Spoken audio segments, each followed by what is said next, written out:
kasih kepada Ibu Nuri Novianti Afidah yang telah memberikan kesempatan kepada saya untuk menyampaikan materi mengenai pengaruh konten vlog terhadap gaya bahasa mahasiswa.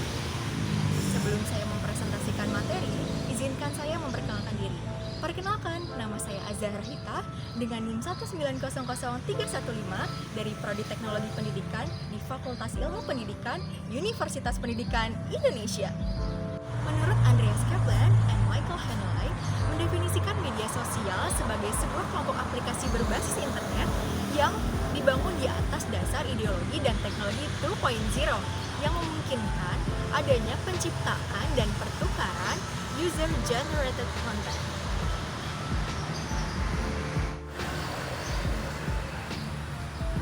Mereka menciptakan 6 jenis media sosial. Yang pertama adalah proyek kolaborasi. Contoh medianya adalah Wikipedia. Jenis yang kedua adalah blog dan microblog.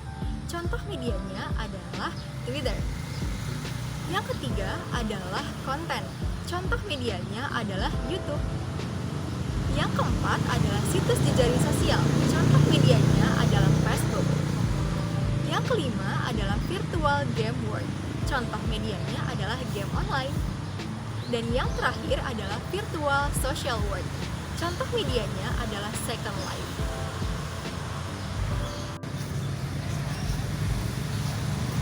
Saya ingin bertanya nih sama teman-teman, di era digital saat ini, apakah masih ada yang belum mengenal YouTube?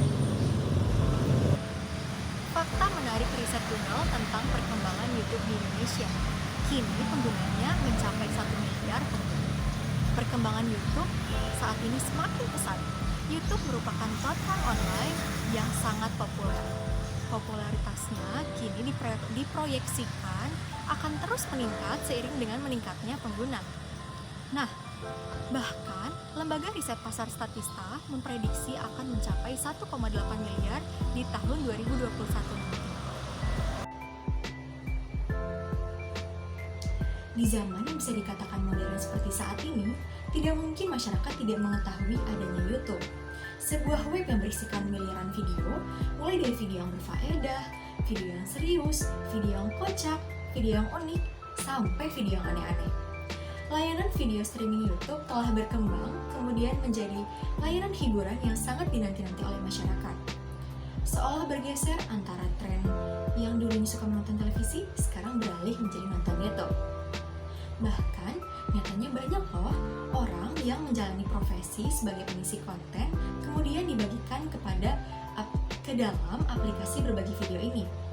Tidak heran, banyak masyarakat yang bermunculan, kemudian menjadi artis YouTube, dan menjadi panutan bagi masyarakat. Orang-orang yang rutin mengunggah video di YouTube dan memiliki banyak sekali subscriber, biasanya disebut dengan YouTuber. Salah satu kunci untuk menyamai popularitas orang-orang membuat konten yang semenarik mungkin. Sayangnya, masih banyak YouTuber yang menuturkan kata-kata kasar, makian, atau bahkan mengarah pada unsur-unsur vulgar. Hal tersebut bukanlah sesuatu yang pantas untuk dikonsumsi masyarakat, terutama remaja dan anak-anak. Sebenarnya, YouTuber bebas untuk berekspresi dan mengunggah video apapun yang mereka mau. Tapi mereka perlu ingat bahwa viewers dan subscribernya tidak hanya orang dewasa saja, melainkan ada anak-anak, remaja yang tidak seharusnya menonton hal-hal seperti itu.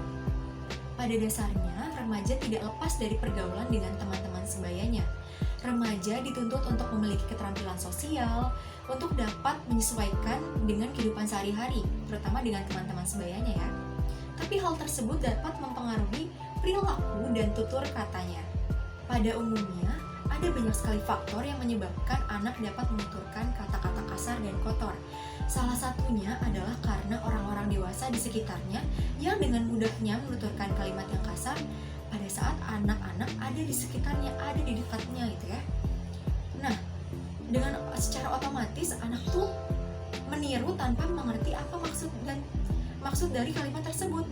Perlu kalian ingat ya, anak itu adalah imitator andal yang sangat mudah meniru tanpa mengetahui apa arti dari yang mereka dengar dan yang mereka ucapkan tersebut. Pada umumnya, Banyak sekali yang tidak menyadari bahwa dengan menggunakan kata-kata kotor akan merusak reputasi. Seperti kebanyakan remaja, Anda mungkin akan memperhatikan penampilan. Dengan memperhatikan penampilan, akan memberikan kesan yang baik ketika berhadapan dengan orang-orang. Tahukah Anda bahwa tutur kata dapat berpengaruh lebih besar dibandingkan penampilan?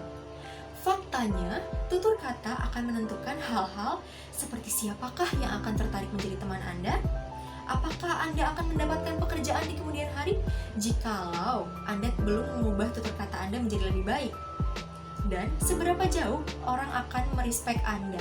Kenyataannya, kesan pertama berdasarkan penampilan seringkali cepat pudar ketika mulai berbicara.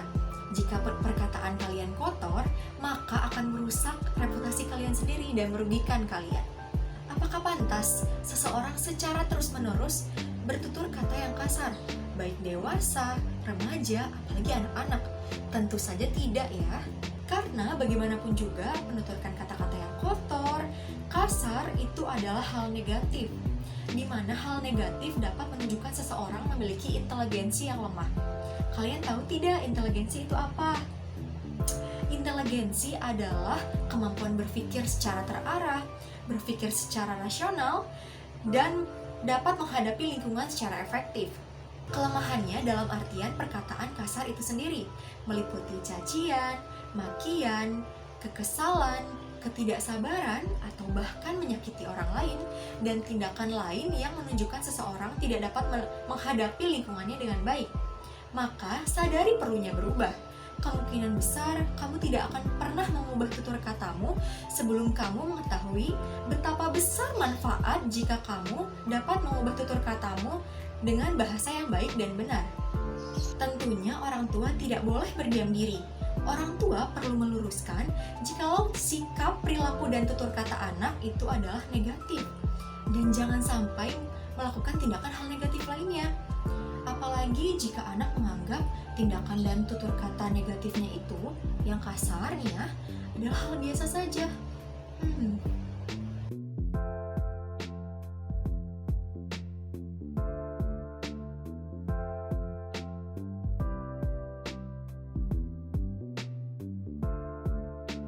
Berdasarkan materi yang telah saya sampaikan sebelumnya, maka dapat ditarik kesimpulan bahwa internet menjadi platform media informasi yang paling banyak dikonsumsi hingga menggeser keberadaan televisi.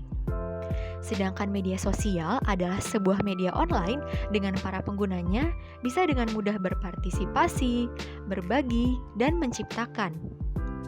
Situs internet yang mereka gunakan untuk mencari informasi dan hiburan adalah YouTube.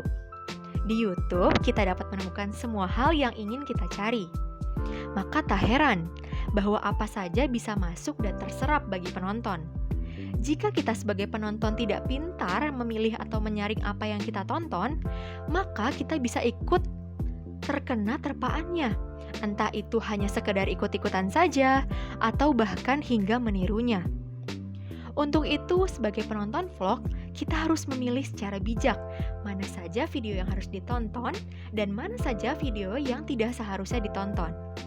Yuk, mulai dari saat ini kita gunakan bahasa Indonesia yang baik dan benar.